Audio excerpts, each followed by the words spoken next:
Welcome back to Financial Clarity for Doctors, everyone. Rachelle Vanderzanden here with Corey Janoff. Hello. Hey. Today, we are going to tackle the topic of disability insurance. We've talked about this in one other episode, but it is kind of a hot topic for a lot of medical professionals. One of the most common questions that we get is, do I need my own policy? Is my group coverage enough, or do I need something extra that I have on my own? So we're going to talk a lot about that today. I think that we have two groups of people sometimes that come to us, people that come to us thinking and knowing already that they do need coverage and just wanting kind of help looking into some options. And there are other folks that have been bombarded with advertisements about this kind of disability insurance is the best and you need this coverage and all of those kinds of things. And I think that often devalues the coverage itself. It is a very, very valuable coverage to have, but if it seems like someone's just trying to sell you a product, then obviously you don't necessarily know what to trust and where to get good information. So Corey and I, we don't have any horses in this race or anything like that. We're just going to give you some information today that hopefully helps you make some good decisions about that. We do think that disability insurance is a really important part of planning. If you need your income, you probably need disability insurance. And if you do need disability insurance, chances are the group coverage that you have is not really going to cut it. It's not really going to protect you the way that it needs to. Agree. I guess we kind of have a horse in this race in the sense that in order to do the whole financial planning thing, you need income to inject as the main ingredient to save for your goals and pay down debts and whatnot. So we're biased in that we want your income protected even if you can't work anymore. That way you can still accomplish your financial goals if the income gets shut off. So but yeah, the short answer, and I think a good question with any insurance, not just disability, but with any insurance purchasing decision, ask yourself, if this event happens, could it potentially ruin me or my family? And if the answer is yes, it could ruin us financially, then we should probably buy the insurance to protect against that event. So when it comes to disability, if you got sick or injured and couldn't work anymore or for an extended period of time, would that be problematic? And if the answer is yes, not having an income for the foreseeable future or indefinitely, if that would be problematic, then yeah, we should probably protect our income as best as we can until we no longer need that income. Because once you no longer need your income, you're financially independent and mission accomplished, and you're good. You can no longer protect it, get rid of the disability coverage. But as long as you depend on your income, super important to protect that income as best as possible so that you can still achieve your financial goals on the off chance that that income goes away due to illness or injury. Yeah. We're going to talk a lot today about what group coverage potentially offers you, and there's definitely some variability in those plans. No two plans are exactly alike, but chances are if you have some group coverage and you're in training, that policy protects a portion of what you're currently earning as a resident or a fellow. So maybe it's a 60% calculation. So it's 60% of your $60,000 salary, and then it's probably taxable. When we think about financial planning, and we think about folks in training, we're not building that long-term financial plan based on what your current income is. We're really building it around what we think your future income is going to be. And we do have some people say, if I were to become disabled now, I think I could manage it okay on my current income or, on a replacement value based on my current income. But we do have to think about a lot of the things that come up when we are disabled. We still need to be saving for retirement, because most disability policies, they will get you to retirement age, but they will not get you beyond if you remain disabled. We likely have some increased medical expenses. If we're out of work because we are disabled, that's likely something fairly serious that's going on with your health. And we don't have any medical insurance through work anymore in that scenario either. We also have to cover just our regular monthly expenses. So that obviously comes out of what our benefit amount is. And then if you have student loans, that is a very big deal. Chances are if you had a game plan for your student loans, it was based on what you're going to be making as an attending. You probably don't have a good game plan to get rid of them while you're in training, because trying to figure out how to pay off $200,000 of student loan with a $60,000 annual income That's very, very challenging. So I feel like we have people that go down two routes with student loans. Some people are working towards public service loan forgiveness. Other people are planning on paying them off the old fashioned way by just attacking them when they start that next job at that higher level of income. For public service loan forgiveness, the whole thing is that you have to be working for a qualifying employer.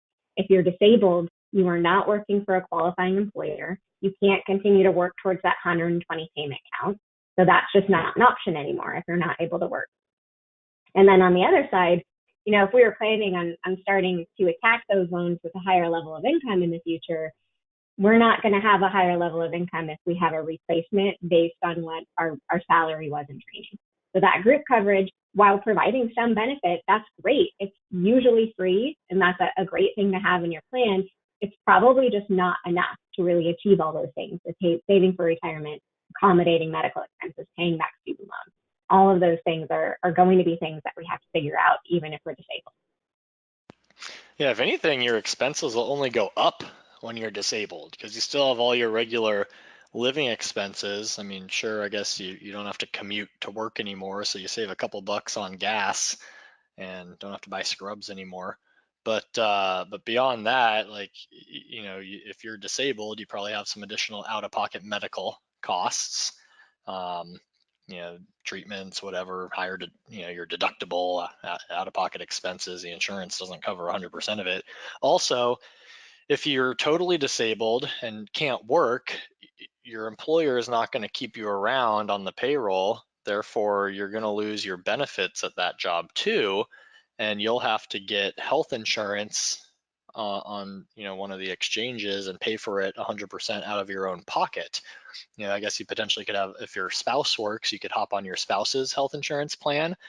But if not, you'll lose out on the workplace health insurance, and getting private health insurance for a disabled individual can be a little expensive. And then I think you already mentioned it, Rachelle, on top of all your regular monthly expenses, you got to factor in retirement savings as well, because if you want to be able to stop working, or I guess, if you want to be able to, in a normal career trajectory, stop working one day, and if you have a disability plan, those benefits usually end in your mid 60s. So you still have to save, unless you plan on dying before your mid 60s. You still have to save for your future. So yeah, the expenses are not going away. If anything, they're going up.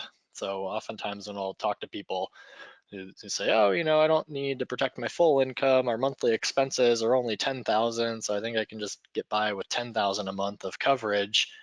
Well, wait a second, let's make sure we add all these other variables into the equation, and lo and behold, you probably do need to insure your full income, or almost all of it, at least initially, until you've built up a little more of a nest egg for yourself. So if you're in training, or early in practice, I'm a big advocate of covering 100% of your income if you can, and then fast forward to mid career or later in your career, if you've saved up a larger, if you've built up your assets and you're trending in the right direction towards financial independence, all right, now we could maybe reduce or even get rid of our disability insurance altogether. So. Yep. And as a trainee, you can actually insure more than what your take home actually is. And most folks as trainees can qualify for a $5,000 per month benefit. Some carriers will even do a little bit more. And it's a non-taxable benefit. So that's $5,000 that hits your bank account every month that you don't pay taxes on. That's more than a lot of folks make as trainees. And it can be layered on top of your group policies. So you can potentially qualify for a group benefit and also receive that individual benefit. So it doesn't necessarily protect what we expect your full attending income to be, but it gets you a little bit closer. And I think that's really ideal, like protecting a little bit more of what that income we expect it to be in the future. And really quick, going back to the expenses side of things, on the student loans, those don't go away if you get disabled. Some of you may have read that student loans are forgiven for disability. You have to be totally disabled with either expected to pass away within 12 months or have zero chance of recovery. So they basically follow Social Security's definition of disability. So you got to be in really bad shape, not just unable to be a physician, but like unable to do anything, period, in order to get those student loans forgiven. So student loans, And they that's pretty only much, federal loans too. Like, so if you have correct. private loans, that doesn't even apply, but with federal loans, they can potentially be forgiven if you meet that higher level of definition of disability. Yep, and some private lenders will follow the same rules from that standpoint, but you have to check, it's case by case. But yeah, the federal loans, they pretty much follow you to the grave. There's a very slim chance that you can get out of those due to a disability. So you gotta, be prepared to continue paying those if you're disabled. Absolutely. I think the second question we get a lot is when to get it. So a lot of people understand that they should get it during training. There are discounts associated with most training institutions. So if you can get it while you're in training, it will cost less too. But I feel like the earlier you can get it, the better. Like the second you start training, ideally we get one of these policies locked in place. And I think a lot of folks, they feel young, they feel invincible, they don't feel like they're going to get hurt or injured. Like disability is not on their radar. And I feel like that's very common. That's normal to feel like it's just not going to happen to you, especially anytime soon. The expectation is that, maybe we have a better chance of winning the lottery than going on disability claim. But in truth, it's more like 1 in 4 young workers will go on a long-term disability claim at some point before the end of their career. So again, it doesn't necessarily mean that happens while you're in training. The bigger things that can potentially happen in your training years is that maybe you have something that pops up with your health. And most of the time, when you're looking at individual disability coverage, you have to go through some sort of medical screening. You have to answer questions about the current state of your health, your age, all of that kind of stuff. If there's anything that they're concerned about, let's say you have like a knee injury and it still has some issues, so you see a physical therapist once in a while, they're not going to cover that knee. So if that becomes more severe in the future, your disability insurance is not going to protect that knee. If you have more serious things going on with your health, if you have some sort of chronic diagnosis, maybe like rheumatoid arthritis or MS or something like that, which can absolutely come up and be diagnosed during those years, a lot of times carriers won't even offer you coverage because at that point, it looks like you're likely going to need to go on claim at some point. So they're not willing to take on that risk. There are a few plans out there where you can potentially secure them without having to do that medical underwriting. They're called guaranteed standard issue plans. They're not available to everyone. They're actually specific to certain training institutions. Most of the time, your program coordinators and things like that might know about that. So it's worth asking if you do have any sort of current health conditions that you're concerned about. Definitely worth looking into first before you go to a different carrier where you have to do medical underwriting. Because if anything pops up on that application that's concerning, or if you get declined for coverage, you can't then go back and get that guaranteed standard issue coverage. That was a little bit more complicated. Corey, do you have anything to add there? Not really. It's, yeah, like you said, they're more few and far between. Certain institutions have them. Feel free to reach out to us if you need some direction or if you need clarification. If you're in residency or fellowship, if your institution offers it, we have a list of some of them, not all of them, and they sometimes change. Come in and go out from year to year. But yeah, the big thing is if you have some medical issues, those are a great option to look at. But if you've been declined on a disability application, you can't get them. So if you do have a medical history, maybe proceed cautiously before applying for disability insurance, because we might want to look and see if you have one of those guaranteed issue options available at your institution first. But this gets back to why the sooner the better you can apply. Get your coverage before you develop the medical history. You just never know what could come up, what could happen. You're healthy one day and then you start feeling not so great and you go to the doctor and they find something wrong with you. Now you've got a red flag in your medical file that a disability insurance company is not going to like, and you potentially could either not qualify for coverage or have some exclusions for the thing that is most likely going to be an issue. So yeah, I mean, day one of residency or intern year, or heck, even the spring of your final year in med school. For any med students listening to this, lock it in. Once you know where you're matching, let's lock in some disability insurance and get it as soon as possible. I I'd think say about half of the applications that we submit for people have some sort of exclusion on them. Like it's Mhm.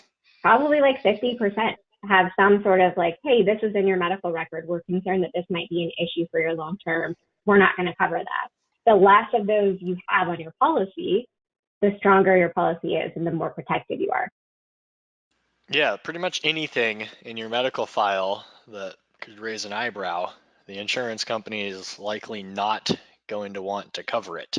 Now, for certain things, like you gave the knee example earlier, if had something wrong with your knee and you've fully recovered from it, and it's been a handful of years and everything is fine, then yeah, maybe your knee will be covered.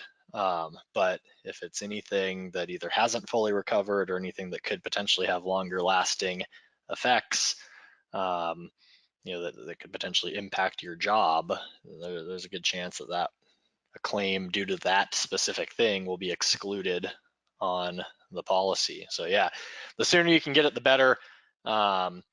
And yeah, just can't stress it enough, the importance of protecting that income. Yeah. And even if you have some sort of issue in your medical records already, it's still worth looking into because other stuff can come up. So we have one exclusion for your knee than like one exclusion for your knee and another exclusion for your shoulder or something like that. The other thing is that if it is a temporary issue and you end up having an exclusion on your policy, you could potentially revisit that in the future. So going back to the same knee example, let's say it's still bothering you when you apply for coverage, but 2 years later, it's totally fine. You haven't had any issues. You can go back to the company and go through medical underwriting again and say, hey, can we have this exclusion removed from my policy? And it's up to their discretion. They can decide if they're concerned about it or not at that point in time, but they can potentially have it removed. So you can kind of lock that policy in with the ability to revisit some of the more minor issues on the policy. I think one of the most common ones is pregnancy exclusions for women. If you apply for a policy while you're pregnant, or if you're taking like fertility treatments or whatever, odds are they'll slap a policy exclusion for pregnancy and childbirth on the policy. But if you have a healthy delivery and there weren't any complications, then odds are you can get that policy exclusion removed so that future pregnancies and childbirths will be covered. But something to be mindful of for all the ladies out there, if it's best to get a policy before you start a family rather than waiting until you're partway through that process. Absolutely. I do have once in a while people ask me if they need coverage just because their specialty or whatever it is not very physically demanding. So most of the time, when the surgeons come to us, they understand they need disability insurance. If anything happens to their hand, if they have a minor injury that makes it more difficult for them to function in the workplace, that's going to be a huge issue. But most of the time, when you see disability claims, they're not related to injuries. They're often related to illnesses or chronic conditions like chronic back pain, things like that. And those can affect anyone, not just the surgeons. It's the radiologists, it's internal med doctors, it's psychiatrists. Anyone can be affected by those kinds of things. So I don't think it really matters what your specialty is. It probably is more important if you're a surgeon and you're more likely to go on claim because there's more likely things that can affect you, which also affects the cost. But I think that it's really important for everyone to protect your income from all of those types of things that can come up. Yeah, anything that impairs your ability to see, speak, hear, think, write, or type, like any of that. I mean, we all do that no matter what your specialty is. You need those basic cognitive functions, and if you can't do those things, that could be problematic for you. So there's a lot that even for like the radiologists or psychiatrists, or if you don't really have a physically demanding job, heck, you might just be doing telemedicine at this point. But if you can't work your computer, can't hear, can't speak, can't see, that's a disability. Mm-hmm. Absolutely. With group disability insurance, I think we've already talked about as a trainee, like it's based on a percentage of what your income is now. But there's also some other pitfalls with group disability insurance that we just wanted to touch on briefly. One thing is that even as an attending, sure, it's a function of what your current income is, but the benefit calculation varies widely across different group policies, and every group policy is different from one employer to the next. Most of the time, it's structured as a percentage of what your income is, but often there's a cap. So if it's 60% of your income, but only up to $10,000, that's $120,000 of gross income per year. Like, you likely make much more than that as an attending, or very likely could. So if there's a cap involved, it could also leave you with a pretty big gap in coverage. So a portion of your income that's still not protected as an attending when you have a group disability insurance policy. The other thing is that if your employer provides that coverage and pays for that coverage, that benefit is taxable. So if it's 60% and that's what you get, but then you also have taxes paid out of that, then maybe it's more like 45% of what you were making before. So you can have a pretty big gap in like what is not covered as a portion of your income. Yeah, I think a lot of people just look at, oh, I've got 60% of my earnings at work covered. I'm good, it covers my expenses. But again, going back to let's really add things all up. And, if it's the employer's policy, most likely it's a taxable benefit. Also, you don't have control over your group coverage. The employer can cancel the plan, change it, modify it. The insurance company could cancel, change, modify it at any point in time, for better or for worse. It could go, it could be a more advantageous plan in the future, but like, you don't have control over that. If you leave the employer, the group plan doesn't follow you. You're just reliant on whatever the next employer offers. Some group plans are portable where you can take them with you, but it's more of a slimmed down version of the policy typically, and you have to pay the full cost for it. So it's and usually group plans aren't that robust. Like, there's a reason. If you're, for example, if you're at a hospital, everyone at the hospital has the same policy. All the young, healthy people get the same coverage as the old, unhealthy people. The insurance companies are aware of this. They understand there are some at-risk individuals that they are insuring. So they really limit the benefit amounts, limit the features, add exclusions. It's not it's typically not super comprehensive. Some groups have better plans than others. There definitely are some group plans that will read through and say, okay, this is actually a pretty decent policy, but the majority of them are pretty lackluster. I think a couple of the big things, and the devil's in the details, like read through the actual policy contract, not just the one sentence benefit summary that shows up on your benefit summary page. It says, oh, 60% of your income up to 10,000 a month.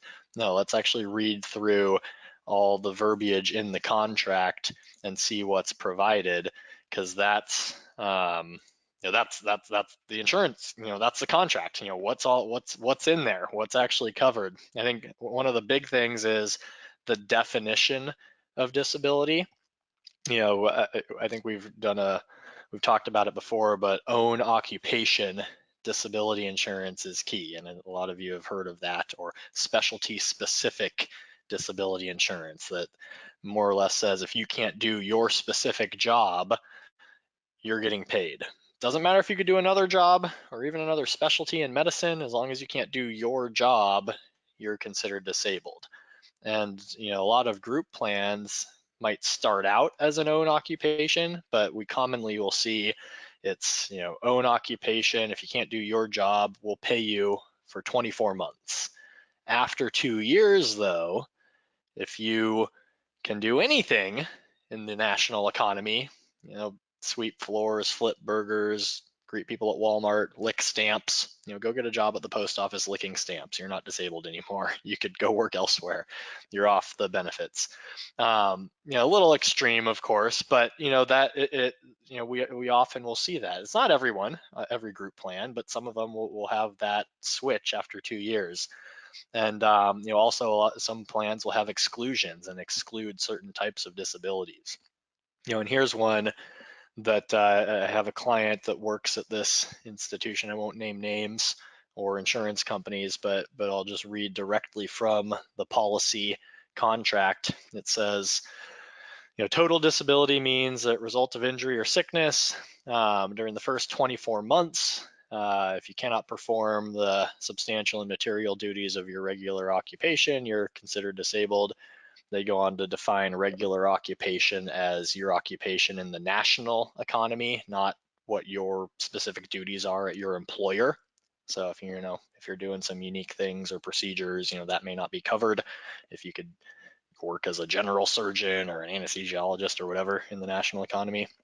There's some other convoluted language here, but skipping down here, after 24 months, if you cannot perform the duties of any occupation, we will consider you disabled. And then, so, classic example, first 2 years, you're covered. After 2 years, if you still can't do your specific job, we'll look at, can you do anything out there? If so, you're not receiving benefits anymore. And then later on in the contract, they have a bunch of exclusions. I'll summarize and skip over some, but monthly benefits will be limited to a total of 24 months for any disabilities caused by chronic fatigue syndrome, environmental, allergic, or reactive illnesses, self-reported conditions like fatigue or pain, things like that. Also, this one's huge. Monthly benefits will be limited to a total of 24 months for occurrence for all disabilities caused by musculoskeletal and connective tissue disorders of the neck and back, and yada, yada, yada. So, there's a number of, in addition to, limiting benefits for your occupation, doesn't matter what the occupation is that you potentially could do. If it's due to a musculoskeletal disorder, which is the most common cause of disabilities, it's going to be limited to 24 months regardless. So, again, the devil's in the details. Read through the policy language to see how strong the coverage actually is before relying too heavily on that group contract. And when you're looking at prospective employers, when you're getting to that point where you're doing a job search, if they will give you benefits information, get as much as you can from them, because that helps you kind of understand, what are they paying for, what may I be responsible for out of pocket.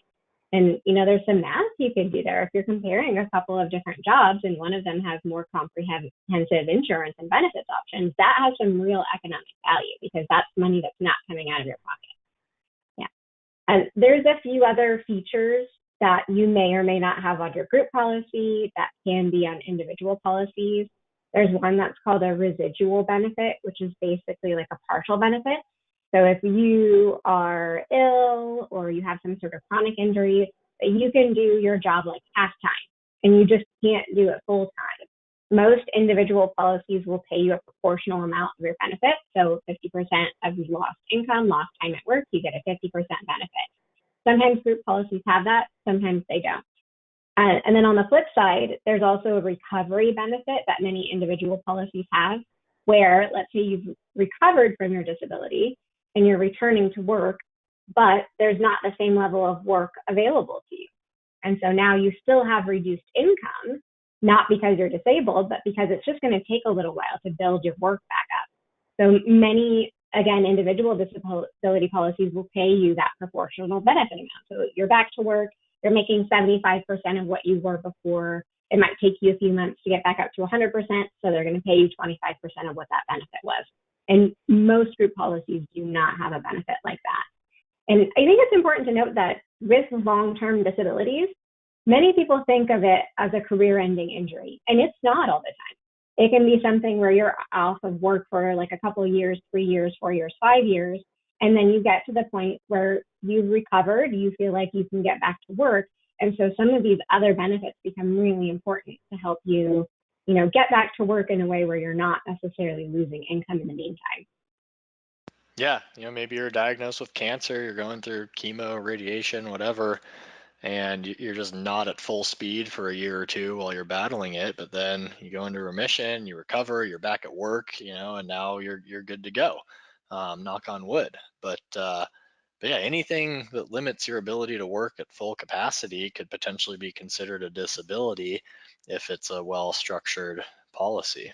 So there's a lot of things that, um, like you said, Rachelle, most disabilities aren't, well, that's it, guess I'm never working again. It's usually you either recover from them, or unfortunately they get the best of you within a few years if it's something pretty terminal. But yeah, a lot of disabilities you can recover from. Absolutely.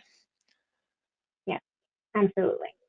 I think one of the biggest hurdles for people, obviously, is the cost. If you're going to get some individual disability insurance, you're going to be paying for it out of pocket. And that can seem like a big hurdle. It's not cheap normally, I would say. It kind of depends on your gender, your age, your occupation, like what is it that you do? If you're a surgeon, the cost is going to be higher than it is for an internal medicine doctor because you're more likely to go on claim. You're more likely to not be able to do your own occupation. Costs are also higher generally for women, with some very, very limited offerings of some more like gender neutral pricing policies. Most of the time, women pay a good chunk more for disability insurance. But all of that is related to statistics. If you're paying more, it's because you're more likely to go on claim, which means you also probably need that coverage a little bit more. So it might feel like the cost of the insurance itself is expensive, but the cost of not having income is also very, very expensive. Like, if we're trying to live on that little small group policy or whatever it is, like that's going to have a bigger impact on your financial plan than paying for disability insurance when it's a little bit uncomfortable in the budget. I think a couple of things there. You do want to make sure you're shopping around. Like there are some pretty big variations in cost between different carriers. So you want to find the carrier that fits you, that like provides the coverage that you need, but also that is hopefully a bit cost competitive and maybe it's not the most expensive product out there. That's not always the best fit. Like it may be the plan that has all the bells and whistles, but you may not need the plan that has all the bells and whistles. You can definitely customize things to fit your needs. While you're in training, there's also one other feature that we usually look for in policies. It's something called a future increase option. So you lock in a policy that costs a little bit less, that has a little bit smaller benefit while you're in training, but then there's a pool of money that you can access in the future when your income increases, and then you can increase your coverage and then pay a higher cost at that point because now we have more coverage. So it allows you to lock in a smaller policy, not pay quite as much right now, but also have an ability to grow that policy as your income and as your career grows. And the key is you don't have to go through medical underwriting to increase that coverage. So regardless of any changes in health along the way, as long as your income is higher, they'll let you bump up your coverage, no questions asked. Yeah. I think it's a matter of thinking of it as you're paying like a small portion of your current income to make sure that your future income is more secure. So if we think about having a $200,000 per year salary, let's say your employer offers you $200,000 of salary, or they offer you $198,000 of salary. And at the $198,000 salary level, you're guaranteed that even if something happens to you, you keep getting that, or you keep getting the take home value of what that is. So, I mean, for me, I would absolutely take $2,000 less per year to know that if something bad happened, I still get my income. Yeah, for sure. So, yeah, it's not cheap. A lot of people who aren't familiar with disability insurance get sticker shock when they see the prices. But like you said, Rachelle, take a slight pay cut, and even if it's more than 2,000, say your option one is 200,000 a year from the employer, but if you can't come to work, you're off the payroll. Option two is 190,000 a year from the employer. But if you're off the payroll due to injury, or if you can't come to work due to injury or illness, they'll still pay you 190,000 a year. I mean, heck, I'd take that. Sign me up. 10,000 a year would be a pretty extreme price for protecting 200,000 Mm-hmm. of income, but Yeah. still probably worth it. I mean, you look at what the insurance company is offering. If you have an inflation adjusted benefit on your policy, they're willing to cover millions of dollars of income over the course of your career at a cost to what, a few $1,000s a year for you.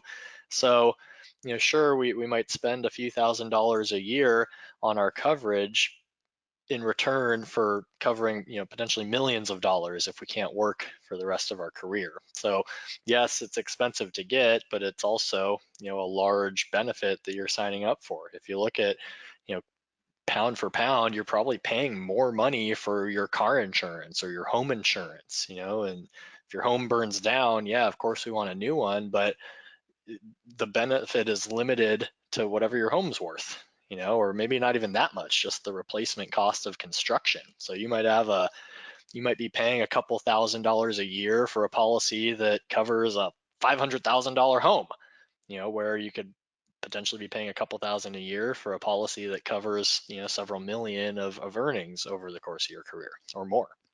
So it's all relative, of course. And it kind of gets back to that initial question. If the thing happens to you, would it ruin you financially? And if the income goes away, would that be problematic?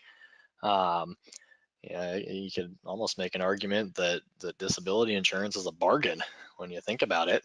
So, but definitely an important one. Yes, it's expensive, but rightfully so. Your income is probably the most important thing from a financial perspective in order to achieve your financial goals, pay off debt, save for retirement, send the kids to college, etc. Whatever you're hoping to accomplish, we need that income. So it's important to protect that income as best as possible while you still depend on it. And then once you no longer need it, then we're good. Cancel it. Hopefully we get rid of our disability insurance before we retire because we've reached financial independence. That'll be a great day to celebrate.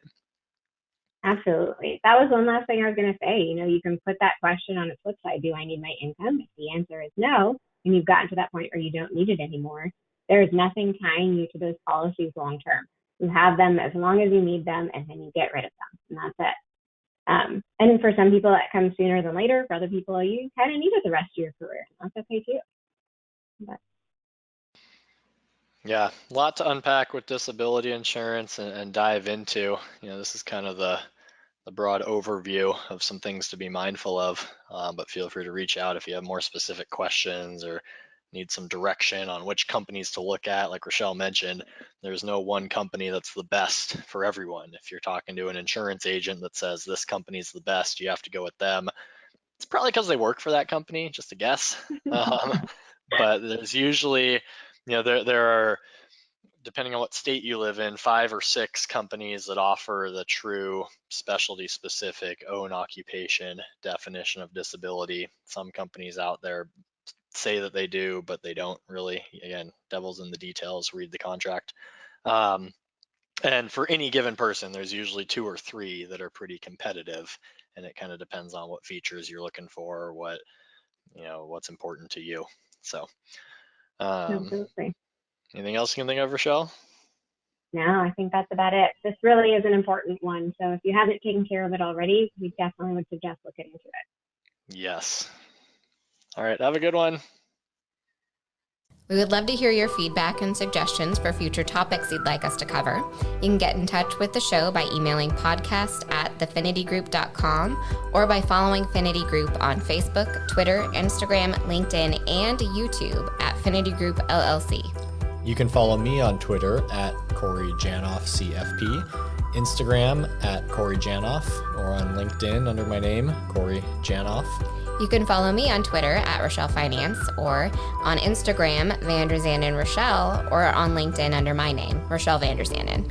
Check out all of the podcast episodes on the finitygroup.com/podcast, on our Finity Group YouTube channel, or your favorite podcast app. And don't forget to check out our financial clarity blog at thefinitygroup.com/blog. Thanks for listening to this episode of Financial Clarity for Doctors by Finity Group LLC.